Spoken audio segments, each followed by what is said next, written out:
Hello everyone, welcome again.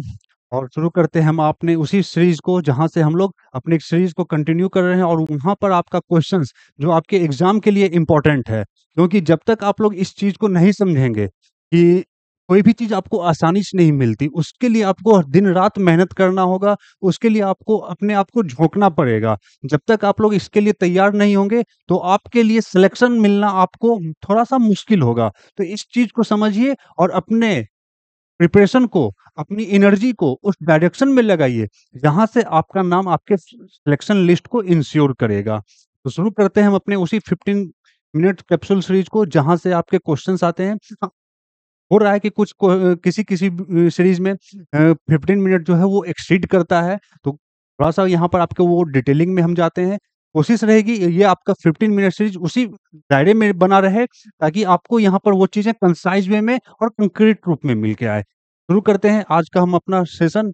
91st question, consider the following statement regarding the nano fertilizers. पहले तो आपको यहीं पर समझ में आ जाना चाहिए, अगर क्वेश्चन कल के दिन में आपसे आता है कि इनमें से कौन नैनो फर्टिलाइजर है, तो यहाँ पर आपका हो जाएगा nano copper liquids, nano zinc liquids. तो दोनों ये क्या है आपके, आपके नैनो फर्टिलाइजर्स हैं। तो एक क्वेश्चन तो आपका यहाँ से इस रूप में भी आ सकता है। यहाँ पर आपसे पूछ रहा है statement regarding nano copper liquids, boost enzymatic plant function, plant growth and development, nano zinc liquids enzymatic activities in plants and chlorophyll and seed production. तो यहाँ पर आपके इसके बारे में ये पूछ रहा है कि इसमें से कौन सा स्टेटमेंट क्या है नैनो फर्टिलाइजर्स का। तो यहाँ पर आप देखेंगे तो नैनो फर्टिलाइजर्स का बेसिक काम क्या है कि वो प्लांट के ग्रोथ को इंश्योर करेगा। अब यहाँ पर जो है ये मेटल का यूज किया जा रहा है आपके नैनो फर्टिलाइजर के लिए, तो यहाँ से ये आपके लिए इंपॉर्टेंट हो जा रहा है। तो क्वेश्चंस आपसे यहाँ पर इस रूप में भी आ सकता है कि नैनो फर्टिलाइजर्स के लिए रिसेंटली अभी किस मेटल का यूज किया गया है, या किस मेटल को यूज कर करके नैनो फर्टिलाइजर को बनाया गया है, प्रोड्यूस किया गया है। तो आपका कॉपर और जिंक, तो यहाँ से क्वेश्चन इस रूप में भी आपके सामने आ सकता है। तो यहाँ पर आपको ये ध्यान रखना है, यह इसके लिए सही है और यह इसके लिए सही है।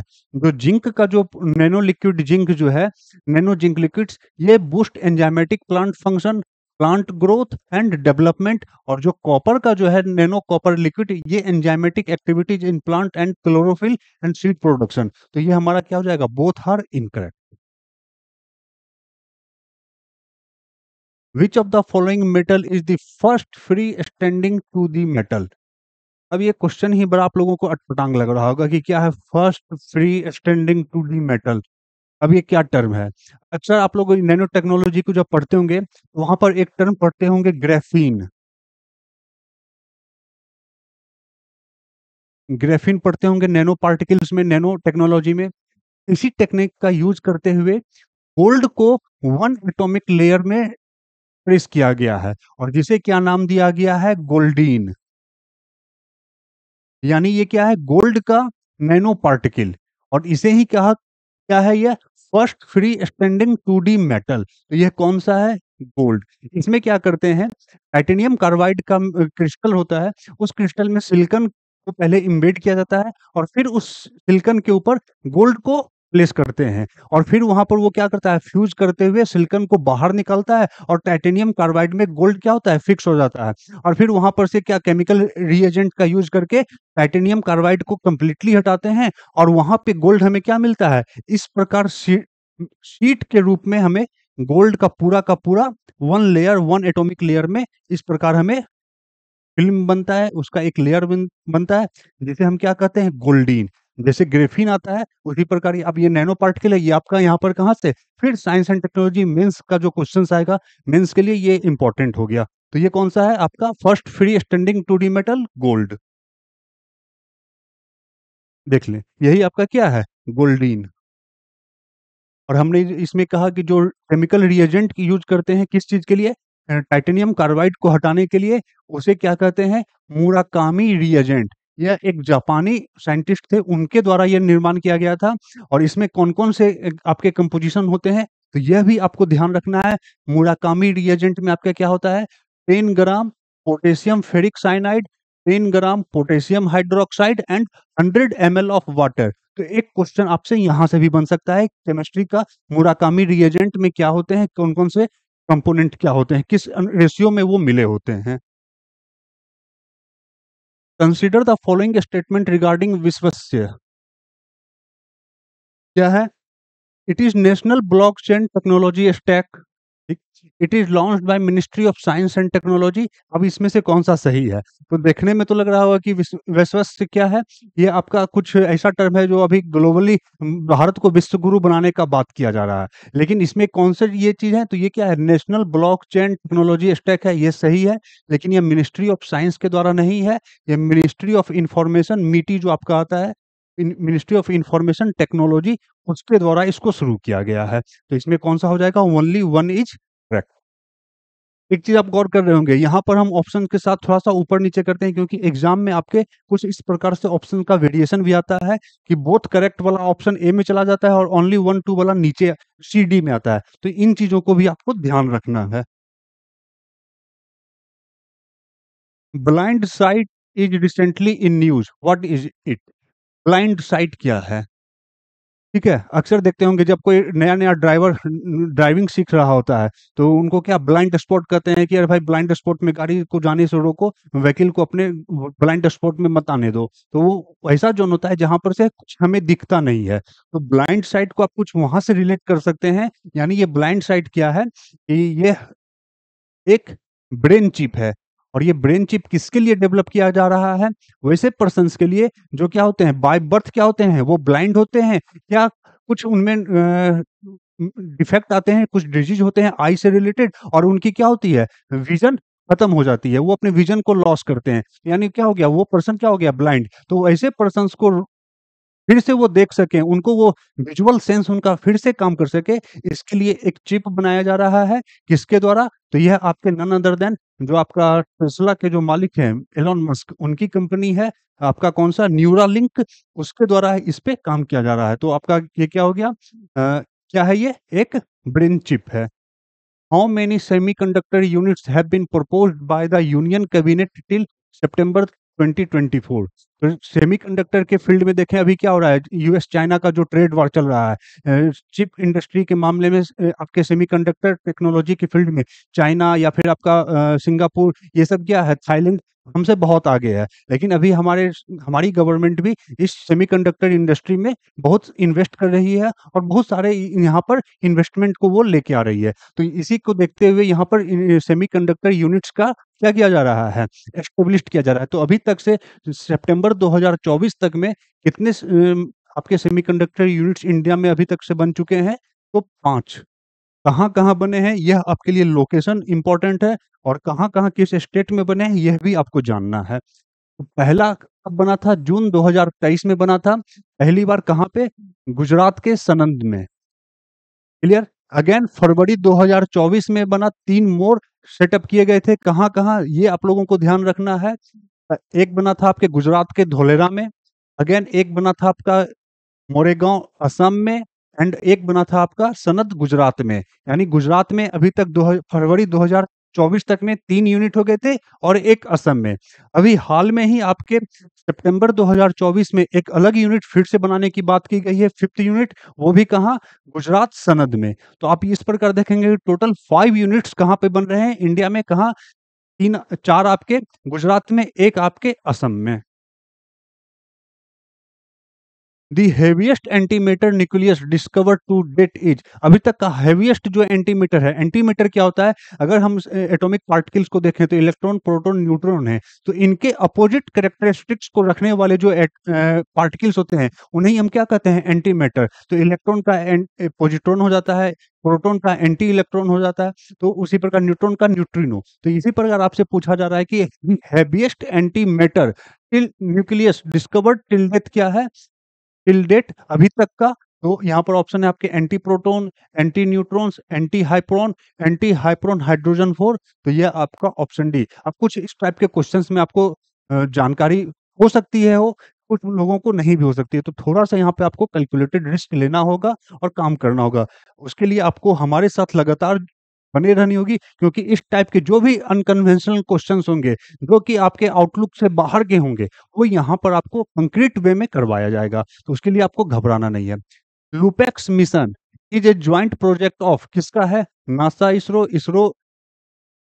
European space agency, JAXA NASA ISRO JAXA. JAXA किसका है? ये जापान का है। तो यह ISRO and Japan space agency इसका ज्वाइंट प्रोजेक्ट है। इस लुपेक्स में क्या है? ये मून के जो सदर्न जो आपका जो रीजन है वहां पर से मून का क्या करना है? एक्सप्लोरेशन, जो कि सबसे one of the toughest site माना जाता है चांद्र का, चंद्रमा का, मून का। और वहां पर हमें क्या करना है? लाइफ के बारे में एक्सपेरिमेंट करना है, वहां से ये चीजें पता करनी है कि वहां पर लाइफ की पॉसिबिलिटी है, वाटर या इस तरह की कुछ भी चीजें हैं। तो ये आपको ये ध्यान रखना है, लुपेक्स मिशन किसका है? इसरो और जापान की स्पेस एजेंसी जक्सा। अब यहाँ पर क्या ध्यान रखना है? इसके लिए जो आपका रोवर जो बनेगा वो जापान बनाएगी, और लैंडर जो बनाएगा वो आपका इसरो बनाएगा। तो लैंडर किसके द्वारा बनेगा? इसरो के द्वारा। और इस लैंडर के द्वारा जो रोवर को कैरी किया जाएगा, तो उस चांद पर क्या करेगा? टहलेगा। उसको कौन बनाएगा? तो Japan space agency JAXA. Recently, India has celebrated 75th years of Satellite Technology Day. Consider the following statement. It is celebrated on 19th April every year. It marks the journey of first Indian astronaut Rakesh Sharma. इसमें से कौन सा सही है? देखिए, ये question इसलिए आपके लिए इंपॉर्टेंट हो जा रहा है। एक तो पहला नंबर की ये 75th ईयर्स ऑफ हम हमारा क्या हो रहा है? Satellite technology day. तो सैटेलाइट टेक्नोलॉजी डे होने का मतलब हो गया कि अगर क्वेश्चंस के बारे में नहीं भी जानकारी है तो इस चीज को समझे। तो सैटेलाइट टेक्नोलॉजी डे कहने का मतलब इंडिया कब सैटेलाइट के लिए काम करना शुरू करता है और कब इसने पहली सैटेलाइट को अपना लॉन्च किया था। तो अगर इस हिसाब से भी देखेंगे तो टर्म से भी अगर रिलेट करते हैं तो satellite technology day refers to that day when India launch its first satellite Aryabhata 19 April 1975। तो उस हिसाब से देखेंगे तो ये 2025 क्या हो गया? इसका 75th ईयर सेलिब्रेशन हो गया। तो ऑप्शन एक सही हो गया। जैसे ही ये ऑप्शन एक आपका सही होता है, अगर आप उससे रिलेट करते हैं तो राकेश शर्मा कब गए थे? तो आपको ये भी ध्यान होना चाहिए, राकेश शर्मा जो है आपके ये 1984 में स्पेस में गए थे। तो ये आपका सही नहीं होगा।